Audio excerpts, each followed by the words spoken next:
They locked me up and threw away the key. They said no one had ever escaped. They believed no one ever would. They were wrong. My name is Richard Lee McNair, and I did what the FBI called one of the most incredible escapes in U.S. history. I didn't climb walls. I didn't dig tunnels. I walked right out of the front door.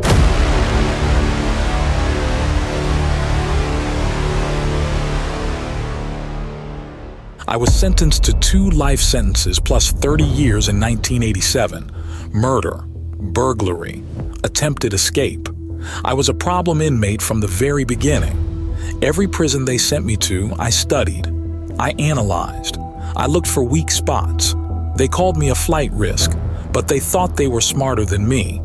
They weren't. They sent me to the Louisiana State Penitentiary, one of the most secure facilities in the country. It wasn't just a prison, it was a concrete grave designed to hold men forever.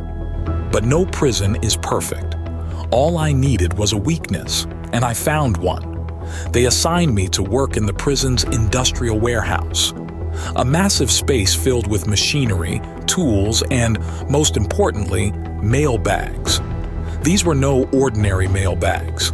They were large, reinforced sacks used to ship materials out of the prison. I saw them being stacked onto pallets, wrapped tightly in plastic and loaded onto trucks.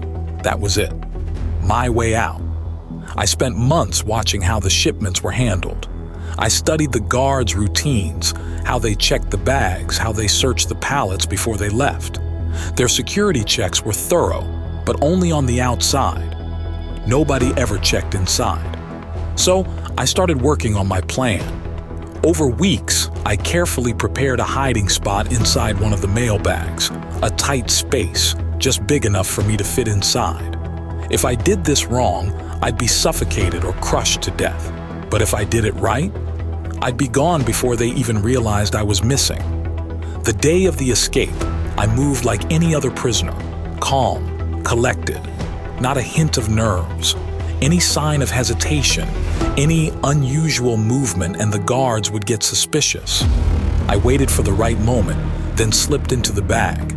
I curled myself up into the tightest position possible, my knees against my chest. The heat inside was suffocating and sweat poured down my face. Then, darkness. The workers loaded the pallet onto a forklift. I felt the entire bag shift as the machine beeped, the vibrations rattling through my body. Then, I was moving. The pallet was wheeled out of the warehouse. I held my breath as I felt the truck doors slam shut. Then, silence. For the first time in 18 years, I was outside the walls of the prison. I waited. I didn't move. Minutes passed, maybe an hour. Then, I heard voices. The truck had stopped. I pressed my ear against the fabric of the bag, straining to hear. Someone was unloading the cargo. This was it. I gritted my teeth, took a slow, deep breath, and ripped through the bag. Light flooded in. I blinked, my eyes adjusting. I was in a warehouse, a loading dock. The workers were on the other side of the room, backs turned, focused on moving supplies. I crawled out, ducked behind some crates, and waited. When the coast was clear, I stood up and walked right out of the building. Just like that. No alarms, no guards. I was free. For hours, I roamed the streets.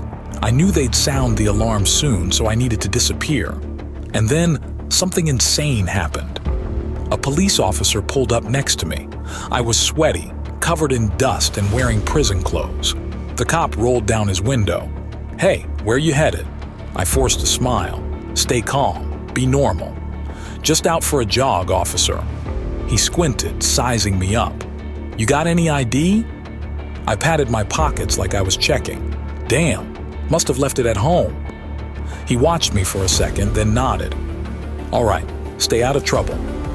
And then, he drove away. I had just fooled a cop. They wouldn't realize I was missing for hours. By the time they did, I was gone. The FBI called it one of the most daring escapes in history. For over a year, I stayed ahead of the law, moving through different states, changing my identity. Eventually, they caught me in Canada. living under a fake name. Even when they arrested me, one officer shook his head and said, "I still don't know how the hell you pulled it off." To this day, my escape is studied by law enforcement as one of the smartest prison breaks ever. I didn't climb walls, I didn't dig tunnels, I mailed myself out, and for a while, it worked.